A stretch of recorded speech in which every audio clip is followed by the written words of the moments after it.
क्या भाजपा माइनस में जा रही है? क्या क्या भाजपा का बहुत बड़ा नुकसान हो रहा है? अब देखिए ना, कल तक अगर भाजपा से रिलेटेड या कोई भी सवाल सरकार से रिलेटेड जब रविंद्र सिंह भाटी से किया जाता था तो भाटी साहब बोल नहीं पाते थे। आज घुर्रा के बोल रहे हैं कि गलत हो रहा है, सरकार गलत कर रही है। खिचड़ी के मामले पर सब आक्रोशित हो रहे हैं सरकार पर। सब कह रहे हैं कि बहुत गलत बात है।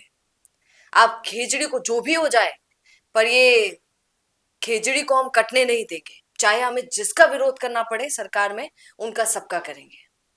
रविंद्र सिंह भाटी, खिचड़ी और तीसरा मुद्दा क्या है? ईडब्ल्यूएस। अब देखिए राजपूत समाज कैसे बढ़ चढ़कर बोल रहा है कि ईडब्ल्यूएस आरक्षण को और सशक्त बनाना पड़ेगा और स्ट्रॉन्ग करना पड़ेगा, वरना आप जानते हैं क्या मतलब हाई लेवल पे वो बोलते हैं। मैं तो गई थी इंटरव्यू के लिए, आपने तो सुना कि राजपूत समाज खुलकर बोलता है कि हम सबसे बड़े वोटर हैं भाजपा के।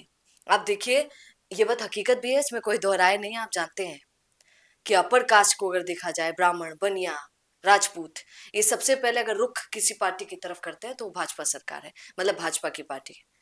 और अगर ये भी भाजपा के विरोध में जाते हुए नजर आएंगे तो फिर सोचिए क्या होगा।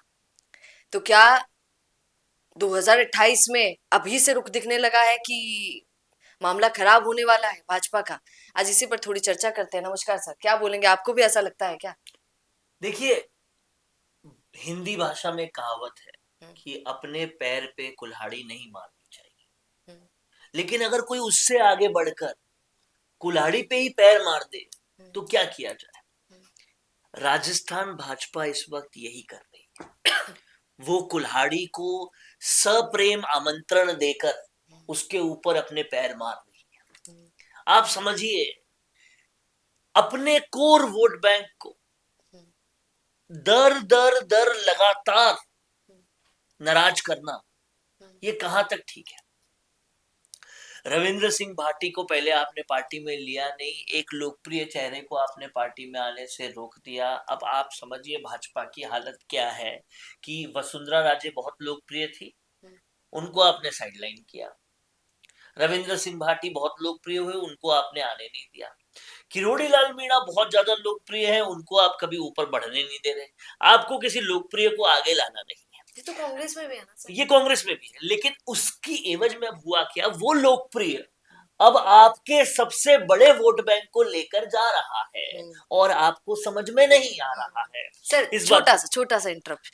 ये एक्चुअली क्या है, अभी हमने थोड़े दिनों पहले देखा किरोड़ी लाल मीणा भी समाज के, मेरे समाज पे कोई आ चाहे मैं ना बोलूं, कैसे हो सकता आप है? देखिए, मीणा समाज तो ट्रेडिशनली था ही नहीं बीजेपी का, ये तो किरोड़ी लाल मीणा लेकर आए। लेकर आए। लेकिन आप अपने ट्रेडिशनल कोर वोट बैंक को भी नाराज करते जाओगे तो कैसे काम चलेगा? अभी हो क्या रहा है, आज के राजनीति के सिनेरियो को थोड़ा समझते हैं। हम्म, अभी हो ये रहा है कि अव्वल तो खेजड़ी का मुद्दा हो हम्म, या कोई भी मुद्दा हो, हम्म, अगर रविंद्र सिंह भाटी खुल के भाजपा के विरोध में उतर चुके हैं, इसका मतलब ये है कि नाराजगी इससे पहले कई सारी नाराजगी की लेयर्स रही होंगी, हम्म, उसके बाद ही यहां तक पहुंचे।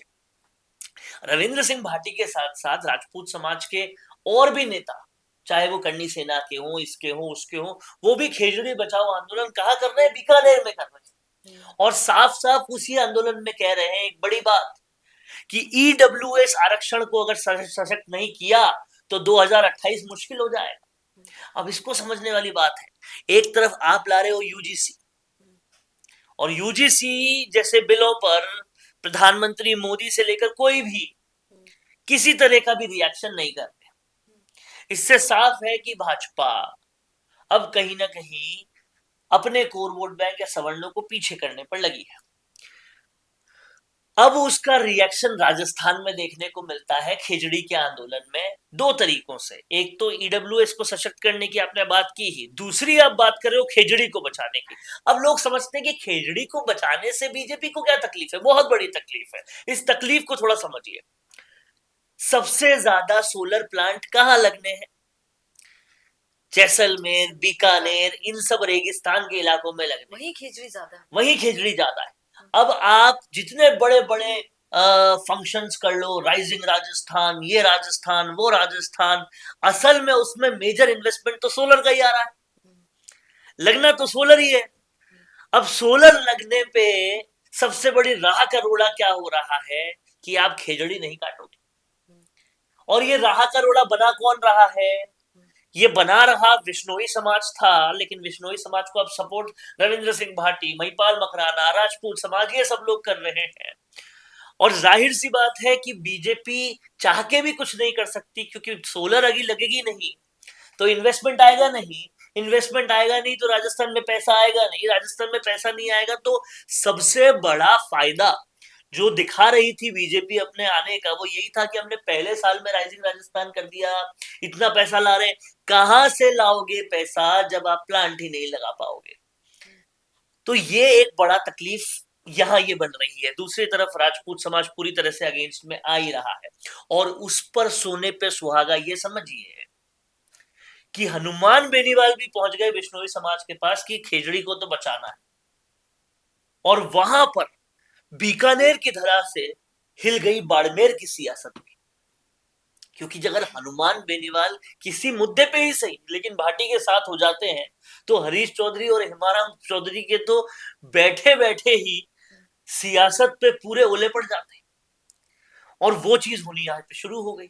और ये सब टाइमिंग हो रहा है पंचायत चुनाव से पहले, टाइमिंग हो रहा है मंत्रिमंडल फेरबदल से पहले, और भाटी साहब तो अपने उम्मीदवार भी उतारने की उसमें है। और अगर ये हो जाता है तो आप समझिए कि किसी मुद्दे पर जाट राजपूत एक हो रहे हैं, ये राजस्थान की राजनीति में बड़ा एक चीज हो जाएगी।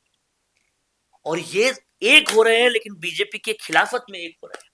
और आज अगर आप बीजेपी को समझे तो ये शंकर गोरा को इन्होंने बना दिया यूथ अध्यक्ष, उससे पहले तो आपने कहा जाट को कोई तवज्जो दी थी? सतीश पूनिया को हटाए हुए जमाना हो गया, आपने कोई तवज्जो दी नहीं। तो जाट समाज आपसे वैसे दुखी है, राजपूत समाज वैसे दुखी है, आप किसी को खुश कहां कर रहे हैं? गुर्जर समाज का आपने आज तक कैबिनेट मंत्री नहीं दिया, एक मंत्री है वो स्टेट मिनिस्टर है।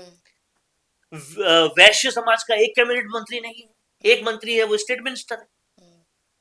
तो आपने सोशल जो इकोनॉमिक्स आपको करनी चाहिए थी वो तो आपने की नहीं थी शुरू से ही, तो वो थोड़ी बहुत तो नाराज थे ही। मीणा समाज इसलिए नाराज था क्योंकि खिरोड़ी लाल मीणा को आपने तवज्जो नहीं दी, सभी नाराज चल रहे हैं। ऐसे में अगर बीजेपी ने ये कोर्स करेक्शन अभी नहीं किया तो फिर बहुत ज्यादा डिले, बहुत ज्यादा लेट हो जाएगा और सारा ठीकरा फूटेगा किस पे? अभी की लीडरशिप पे, बीजेपी की। और ये ठीकरा अगर फूट गया, राजस्थान ये रिपीट नहीं कर पाए तो कहीं ना कहीं आलाकमान के लिए बड़ा टेंशन का विषय हो जाएगा। क्योंकि आगे आप समझिए एक वक्त पर ये बात आई थी कि प्रधानमंत्री मोदी जयपुर से लड़ सकते हैं, ये बात चली थी क्योंकि राजस्थान में अभी सबसे ज्यादा स्कोप है। स्कोप क्यों है इस बात को समझिए, राजस्थान में महज 200 सीटें हैं, जबकि एरिया और भूगोल के हिसाब से वो सीटें कहीं ज्यादा होनी चाहिए। तो उन सीटों को बढ़ाने का स्कोप है। सीटें अगर बढ़ेंगी तो कौन वो सीटें ले जाएगा, इसकी लड़ाई बढ़ेगी। और इसमें भाजपा दिन प्रतिदिन पीछे होती जा रही है, ये बड़ा संकट हो रहा है। और कांग्रेस अपनी चीजों का कोर्स करेक्शन कर रही है, पायलट को तवज्जो दे रही है, जो नकारा थे उनको पीछे ले रही है, सब कुछ कर रही है, और भाजपा उल्टा कर रही है। तो क्या सर फिर तो आप इनडायरेक्टली बोल रहे हैं 2028 में जैसे राजस्थान करता है हर बार, इतिहास वैसे ही चलेगा जैसे चलता आया है? अगर अभी कोर्स करेक्शन नहीं किया तो, अगर बीजेपी ने अभी संभाला नहीं तो बिल्कुल ऐसा हो सकता है। क्योंकि आप समझिए मोरपाल सुमन जैसे छोटे कार्यकर्ता का चिट्ठी दे देना और ये साफ कह देना कि बड़े बड़े नेता से लेकर छोटे छोटे नेता तक सब बीजेपी को हराने पे लगे हुए हैं। उन्होंने कुछ नाम लिखे नहीं अपनी चिट्ठी में, लेकिन वो नाम भी थे। हीरालाल नागर मंत्री है, मदन दिलावर मंत्री है, किरोड़ी लाल मीणा मंत्री है। ये तीनों चाहते तो जितवा सकते थे चुनाव। किरोड़ी लाल मीणा जाति को लाते मोरपाल के पक्ष में, मीणा जाति दूसरी बड़ी जाति थी वहां पर। हीरालाल नागर और मदन दिलावर हाड़ौती से आते हुए मंत्री है भाई, वो आए नहीं कैंपेन में, और ये बीजेपी ने पचा लिया। आप समझिए, सब बुलाया नहीं, पचाएगी तो सही ना, बुलाया। आप देखिए, बुलाया नहीं या आए नहीं ये सब बेमाना है। कोटा तक गए हुए थे किरोड़ी लाल मंत्री, किरोड़ी लाल मीणा, कोटा से वो अंता नहीं आ पाए। ये बीजेपी के लिए कोई नया विषय नहीं था कि अंता में माली समाज के बाद मीणा समाज सबसे बहुतायत में है, मीणा समाज के सबसे लोकप्रिय नेता किरोड़ीलाल मीणा है, वो होते हुए आपके पास गए नहीं। तो ये सब चिंताओं के विषय थे, ये सब ओपन सीक्रेट था। अब मोरपाल सुमन जब जागे तब सवेरा वाली बात हो गई, उन्होंने फिर नोटिस दिया और उसको आप अनुशासनात्मक नोटिस दे रहे हैं, ये दे रहे हैं, वो दे रहे हैं, उससे फर्क नहीं पड़ता। क्या जवाब देंगे, क्या नहीं देंगे, आपने उनकी पॉलिटिकली जर्नी खत्म कर दी। तो कहीं ना कहीं ये सारी बातें भाजपा की आलाकमान को सोचनी पड़ेगी। अब नहीं संभले तो कभी नहीं संभल पाए। बिल्कुल सही है। आपका इस पर क्या कहना है, कमेंट जरूर कीजिएगा और बने रहिए ऐसे ही द फैक्ट इंडिया के साथ, क्योंकि याद रखिए हम ही हैं जो फैक्ट्स पर बात करते हैं भैया। नमस्कार। रुकिए और जरा ध्यान से सुनिए। क्या आप हमारी इन खबरों से अपने व्यापार को भी बढ़ाना चाहते हैं? तो आप भी खबरों के दौरान इस तरह के एलिमेंट्स पर अपना विज्ञापन दे सकते हैं, या फिर ऐसे खबर के 1 मिनट बाद अपना पूरा विज्ञापन डलवाएं, जो कि 8 लाख से ज्यादा सब्सक्राइबर्स और फॉलोअर्स वाले द फैक्ट इंडिया चैनल्स और पेजेस से राजस्थान के कोने कोने में पहुंचेगा और इससे आपका व्यापार, ब्रांड सब कुछ बढ़ेगा।